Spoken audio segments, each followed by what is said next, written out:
space doing our SF bearded thing, you think maybe you'd mind if we do that? And people started to come around. We started to bring Pashtun tribal guys in to tell some of the senior leaders what was going on through their stories. We started to bring them out there. And all of the things that Jim and these other guys were using to get into this village and make it work were working over here. And that was when it started to get really weird. It was like, okay, well, all the things that we say are supposed to work over here are not working, but this is. What's going on? And that's the rub. That's what I think has the most value to you guys here in America and in contract society all over the place, is that it really is not two different columns of status and contract society.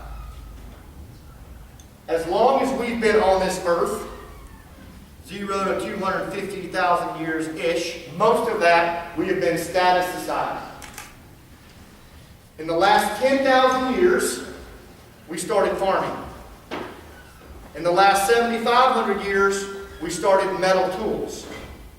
In the last 5,000 years, we started the first nation states.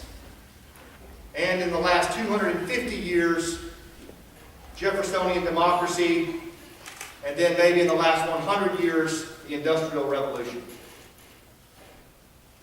All of that change in the last 10,000 years. Think about all the change. All of the stuff on the right column for contract society occurred in this little snapshot of time. For 240,000 years, we have been status. The reality is, we've evolved more culturally in the last 250 years than we have in the last 250,000 years. Our bodies, our minds, and our spirits have not caught up. In other words, all of these things of contract society, individual, achievement, rule of law, transactions, thinking, reason, PowerPoint, that's all the tip of the iceberg stuff. But below that is who we really are. Below that is clan, honor, shame, revenge, relationship, emotion, perception, story. Yes, this is who we are up here. This is the world we live in. But this is where we come from, and it's all pushing up on us. Ladies, show of hands, how many of you are married? Okay. Let me just throw something out there. My beautiful wife sitting right over here, occasionally, every now and then, I'll say something stupid. Doesn't happen that much, right, babe? Doesn't happen that much, but every now and then I'll say something stupid. And generally what I'll do, in true guy fashion, is I'll circle back and I'll start explaining very clearly, very articulately, very logically, very rationally why I did what I did. Trying to get it across to you until you can get it through your head why I did what I did. I just need you to understand what's going on. How's that working? It's not. There's been damage to the relationship. There's been a loss of honor until there's some level of atonement, some degree of empathy. She physiologically cannot hear a word I'm saying. And that's how we all are. The bottom line is, when stuff gets real in our life, we get tribal. When things get high emotion and high risk and high stress, this is where we go. Right here. It's where we've been for the last 240,000 years, and these last 10,000 years, it's nice, it's a bit of a facade. In reality, when the emotions get high, the stakes get high, we draw from this stuff. We draw from revenge. We draw from planned behavior. We draw from story. We draw from emotion. And in some ways, maybe we convince ourselves that we don't. But the reality is, what we've seen time and time again is that we draw upon this much more so than we think. It has a massive impact on how we operate, even in contract society.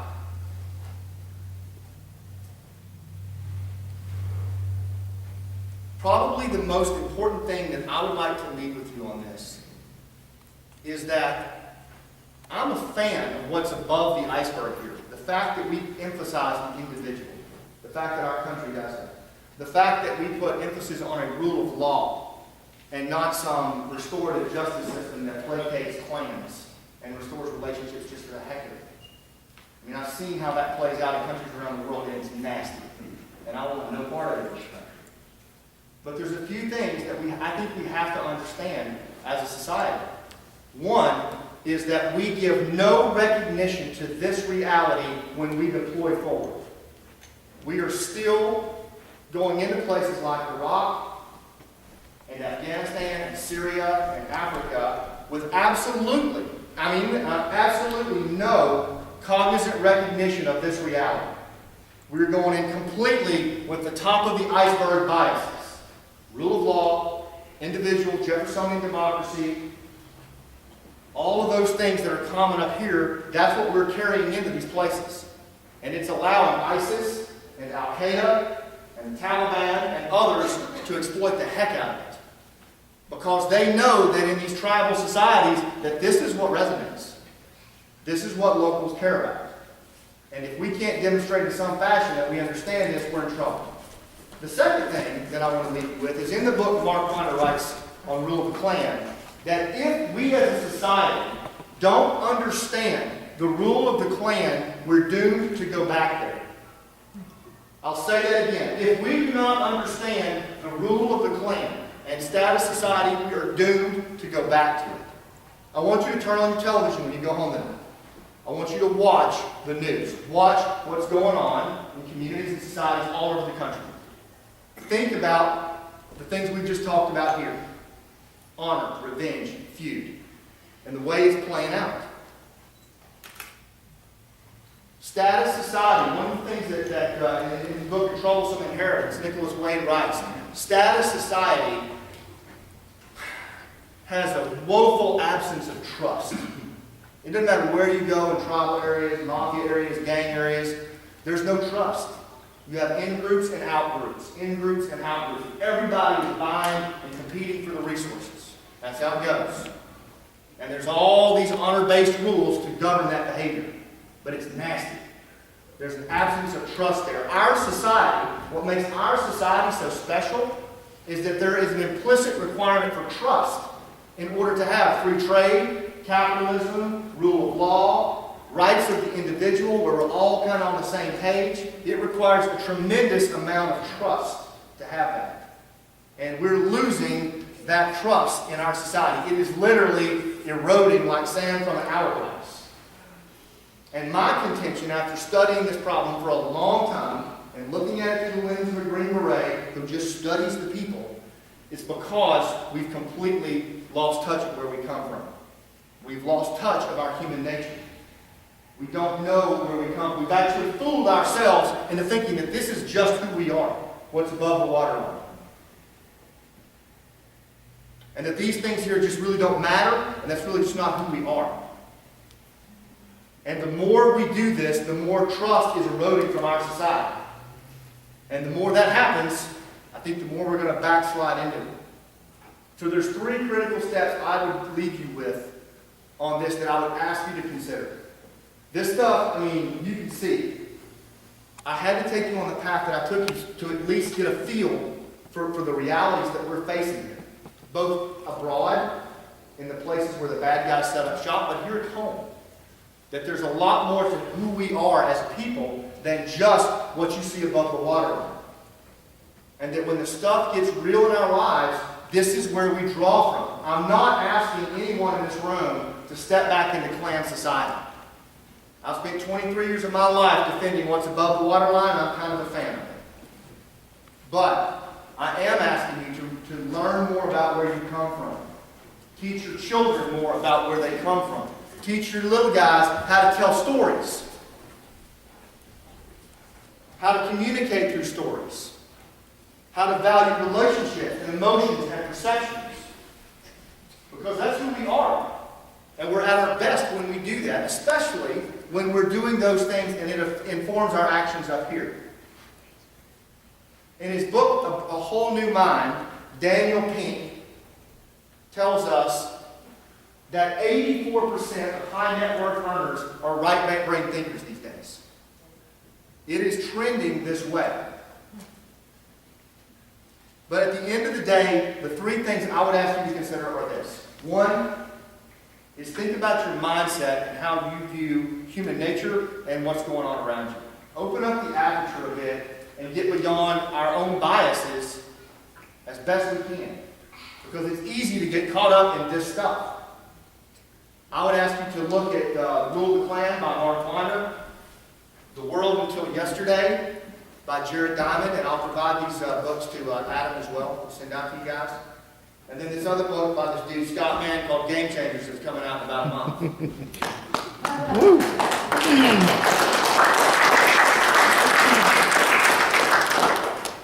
But the mindset is absolutely important, and kind of embracing the iceberg for what it is, above and below the waterline. Because it's the stuff down here that sunk the Titanic, not what was up here. The next thing is, I would encourage you to put relationships before transactions.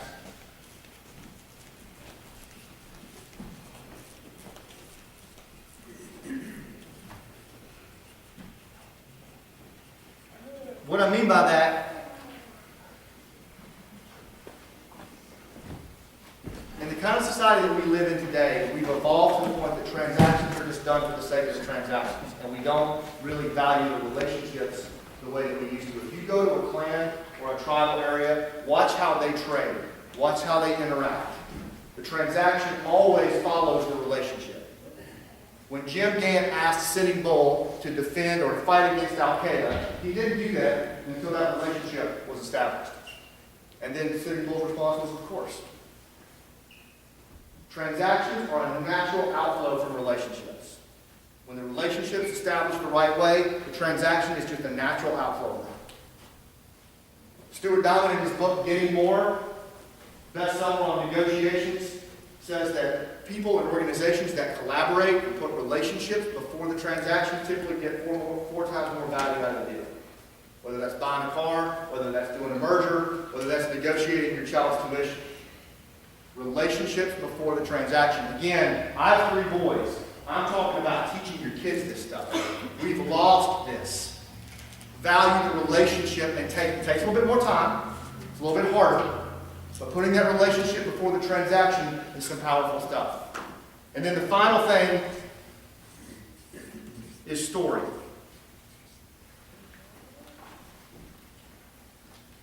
My personal belief is that for every single person in this room, the greatest asset that each of you has is your own personal story. The ability to tell your story in a way that moves people emotionally to take actions that you want them to take. It's the most powerful communication form that we have, and we don't use it. But story is extremely powerful. And again, this is not some touchy-feely thing. I'm talking about really understanding who you are, where you come from, and conveying your vision through story, whether it's to your children, whether it's to your neighbors, to your church, to the media, but doing it through story. PowerPoints and logic and Excel spreadsheets, ridiculously ineffective. And while we have fooled ourselves into thinking that it is, I have no idea. But story moves people, and it moves people in the direction that you want to do. But it takes practice. It's hard to get up here and tell a story. I told you my story in the beginning mainly because I wanted to get some type of emotional connection with you. And I've told that story all over the place. I'm in love with my story. I love the journey I was on, but it's the connections that story offers. Whether it's the strong kid, whether it's the small town, whether it's the struggle to something hard to obtain, story works. So I encourage you to bring story into what you do, whether it's sales or whatever. It really is powerful stuff, and we've lost the ability. Those are the things, those 3 things, I think, are the best bet we have at bringing trust back to our society. If we're sitting around waiting for some white hat politicians to come off the high ground and restore trust in America, we're going to be waiting for a long time. Trust is going to come from you. It's going to be restored by you. It's going to be from people who understand both of these worlds, where we're going and where we're coming from, and who can invoke those things powerfully within a contract society. And that's just how it goes. The last thing I'll leave you with is that the person who does this, I think, is a blend of three people. And to me, he embodies the modern day Green Beret, but I think, talking to Adam and talking to some of you guys, I think you have it in you too. The person who can have a foot in each of these worlds is a combination of Jason Bourne, Lawrence of Arabia, and the Verizon guy. Jason Bourne, right? Fictional character, I got it. But this guy looks unassuming. But do you want to mess with Jason Bourne? No. Jason Bourne also has the ability to apply violence, coercion, lethality with surgical precision. And only proportionally enough to deal with what's right in front of him and then move on to the next bigger task. It's not the Rambo mentality. It's not smoke them all, let God sort them out. It's a very precise application of violence or coercion for the specific purpose of what's facing him and moving on to the bigger task. And that mindset, look, we are in a society riddled by conflict. It's the default mechanism for everything. Look at what our kids are dealing with. Everything is solved by conflict. Having that ability to be lethal, to be surgical, and to be able to apply it brutally exactly where you need it is essential in today's society. The next component is the Lawrence of Arabia component. T.E. Lawrence, a British intelligence officer in 1917, immersed into Iraq and Syria by himself and created bottom-up relationships with the Bedou tribesmen that were so powerful that they mobilized to defeat the Ottoman Empire. One dude. That's a pretty good ROI. One guy from the bottom up who invoked, frankly, most of these skill sets. And it's still just as powerful today. You can take those same skill sets and apply them in your company, apply them in labor disputes, apply them with your teenagers. This stuff down here below the waterline is powerful stuff. That's the Lawrence approach. The final one is the Verizon guy. This is one that usually evokes a chuckle or two.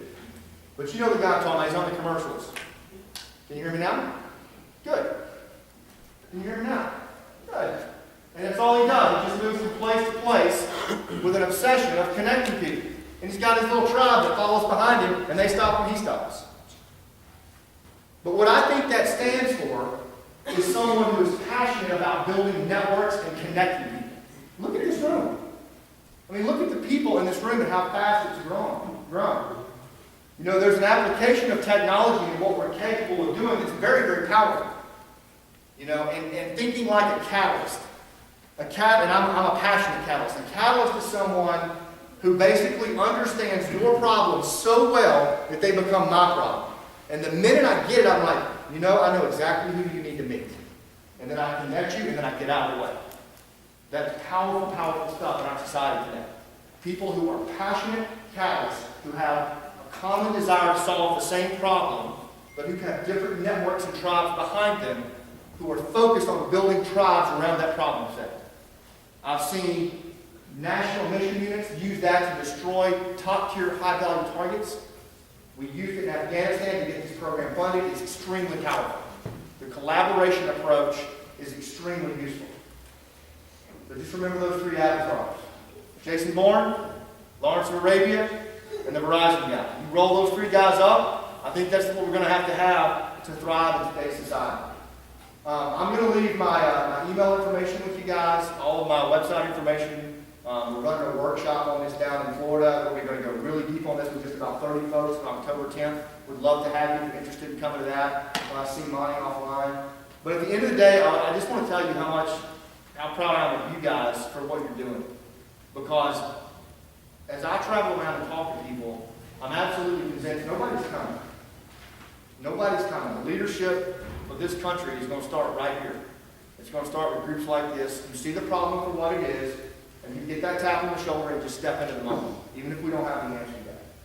And it's a heck of a lot more powerful than you realize, and I commend you for it. It's an honor to be here with you. It's an honor to share a lot of the lessons that, frankly, I learned from buddies that aren't around anymore. And I hope that you'll take these lessons and use what you can, throw the rest away. But it's an honor to share them with you and to share my friends with you. As we go through Memorial Day, let's just remember that we've still got a lot of folks out there in harm's way. And the best thing that we can do for those that have fallen is to live a life worthy of their sacrifice and leave tracks after we're done in this world. Thank you, God, and God bless America.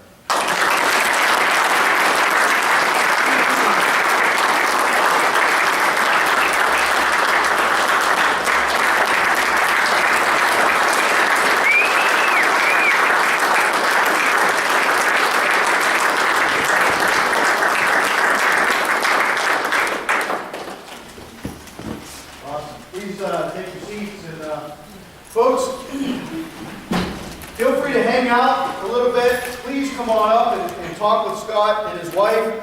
I'll hang out for a little bit. Some of you I've never met before. I want to talk with you and just shake your hand and get a chance to know you a little bit. I really appreciate you coming out tonight. Some powerful stuff here. I mean, you know, we think we know what we're doing and how to fix things, but obviously, if you take some of that in and you can use that constructive insight, maybe we're not. Maybe we're not doing things correctly. So try to absorb that. We will, on our members only page, you know, I'll talk with Scott about it and see if it's okay if we can post that in a limited capacity so it's for viewing pleasure of our members. And we'll make sure to send out, he'll leave his website and email address, which I have already, but we'll compile all that information and make sure to send it out to you so that you can follow him and as he moves forward with his success. And yeah, if you're able to hit up some of the other seminars and stuff that he does, please bring it back to us and let us know what you learned and what you thought. Once again, thanks for coming out, and please hang out a little bit if you're so inclined. Will we be able to get copies of the books, and will we be able to get autographed copies of the books? Yeah! We'll figure out a way to do it. I'll come back up with something. Awesome. I like this. We're going to shoot. Yeah, great. Yeah, That's what we do. Let's go see how the Green Beret shoot. Hey, we've got quite a few Green Berets doing, so some of these folks know how Green Berets shoot pretty well. Monday, we'd like to do a toast over at the clubhouse. It was brought up by one of our members for Memorial Day, and I think that's an outstanding idea.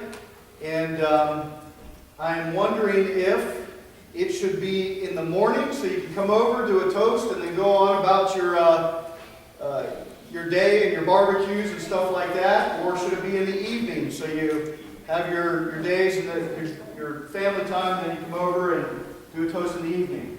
All those in favor of morning time frame, raise your hands. Okay. All those in favor of evening time frame, raise your hands. Man, I don't know. Okay, so maybe we need a morning and an evening. All day long? All day. Okay. Slightly more evening there. I'll tell you what, if you want to go over and do a toast at any time during the day, put it on the members only Facebook page, and it doesn't matter if there's two different groups, but let's get together and let's honor those that aren't home, okay, and will never be again. Okay, some of our brothers. All right, so have a wonderful weekend, be safe, and hopefully I'll see you on Monday. But again, feel free to hang out. There's some water over here. Thanks for coming.